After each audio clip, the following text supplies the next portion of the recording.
Hello, I'm David Breeden. I'm the senior minister at First Unitarian Society of Minneapolis, which is a historically humanist congregation. And this is Coffee and Wisdom when we take a look at things from a humanist perspective.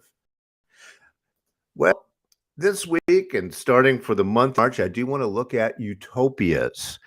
What are they? Where do they come from? What are we saying when we talk about them?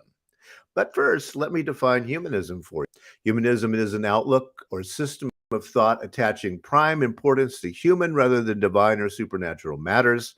Humanist beliefs stress the potential value and goodness of human beings, emphasize common human needs, and seek solely rational ways of solving human problems. This from Oxford Languages Dictionary. I would quibble with a few things around that. It's an older definition than most humanists are working from nowadays, but it makes some sense to talk about it within that kind of framework about human beings can solve human problems. Well, utopia, it's one of the ways that people have tried to solve human problems, or at least how to talk about them. Utopia is a made up word based on Greek, not, and topos, place, like as in topography is another derivative. So the word was first used in the book Utopia by Sir Thomas More, which was published in Latin in 1516, not in English and not in England, even though Sir Thomas More was British. And utopia, he makes the term up. It's no place. The opposite, which Thomas More never even considered, excuse me, is something like dis, as in there's a Latin word rather than Greek, dis, bad, topos, so a bad place. So we have a good place that probably isn't anywhere. And we have a bad place there as well. Also, Moore was playing with the fact that OU, not, and the other word that looks much like that is EU, which is good. So you get the idea of how he was playing with this. Sir Thomas More, 1478 to 1535, met an untimely death, as you probably know. He is venerated as a saint within the Roman Catholic tradition. He did die for his Roman Catholic values. He was an English lawyer, judge, social philosopher, author, statesman, and what's known as a Renaissance humanist. He was one of those who was considering these humanistic ideas, and famously, he served Henry VIII as Lord High Chancellor of England. And of course, Henry VIII was not everyone's best friend for very long. And so Thomas More did lose his head on Tower Hill. Again, an untimely death for his Catholic values. In 1516, in Latin, he publishes Utopia. Then it is published in English in 1551 after Thomas More is dead.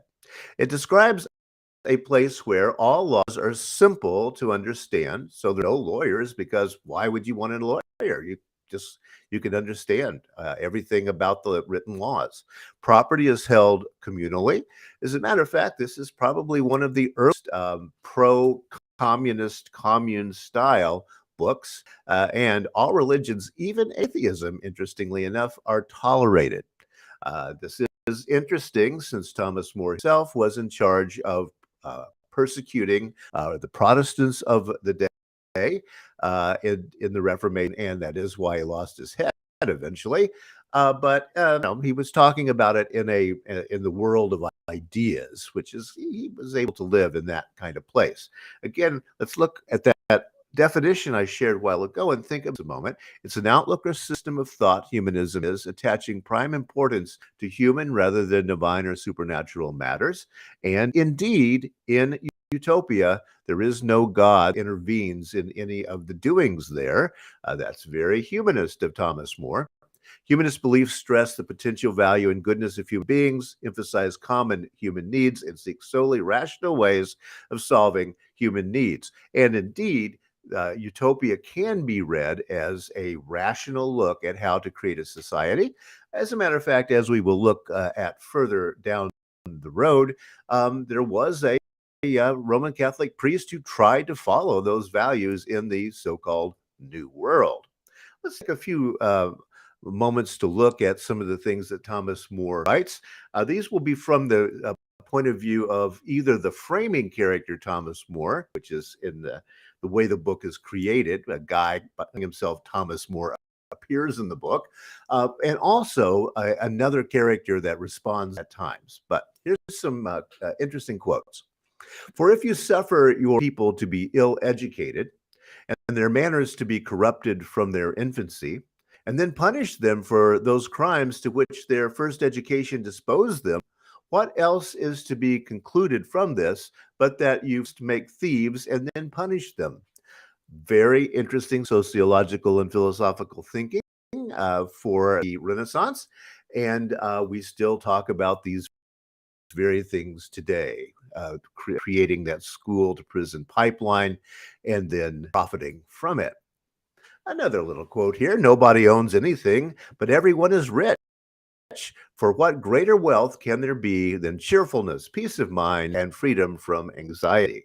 And again, this is the communist state that Sir Thomas More was envisioning in Utopia.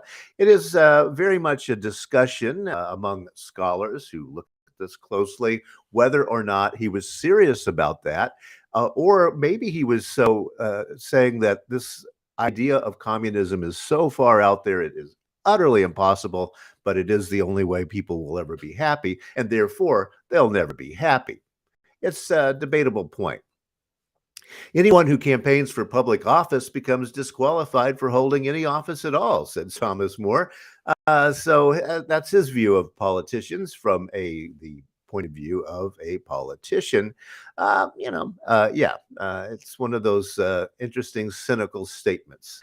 Another from Utopia: personal prejudice and financial greed are the two great evils that threaten courts of law, and once they get the upper hand, they immediately hamstring society by destroying all justice.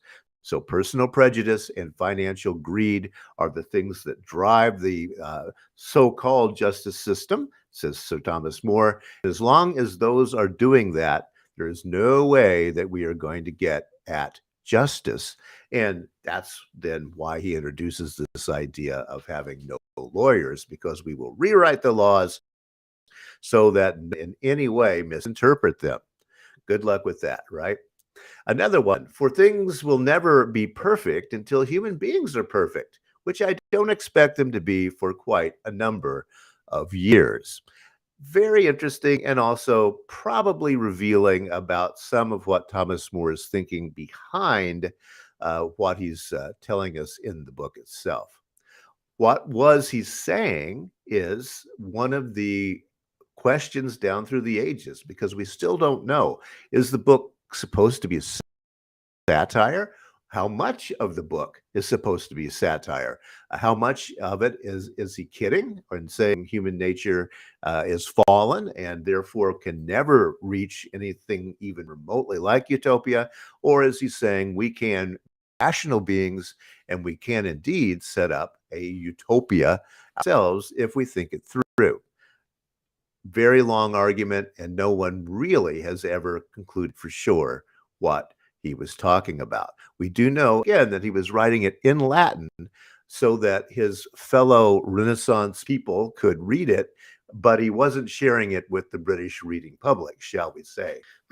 You probably know the play, I mean, for all seasons, made into a movie, and lots and lots of different versions of that out there about the relationship between Sir Thomas More and Henry VIII, which was good and bad, shall we say. More recently, Hilary Mantel has worked on the idea of Sir Thomas More with a series of books called Wolf Hall that were made into some good TV that you can catch on PBS. Again, it's according to how you spin this idea. Hilary Mantel is not a great lover of Roman Catholic theology, and so some of that is reflected within the drama that she imagines. It's not really Sir Thomas More, it's our more contemporary interpretation of him. If you want to find out something about the real guy, Peter Ackroyd's book, The Life of Thomas More, is probably the best one now.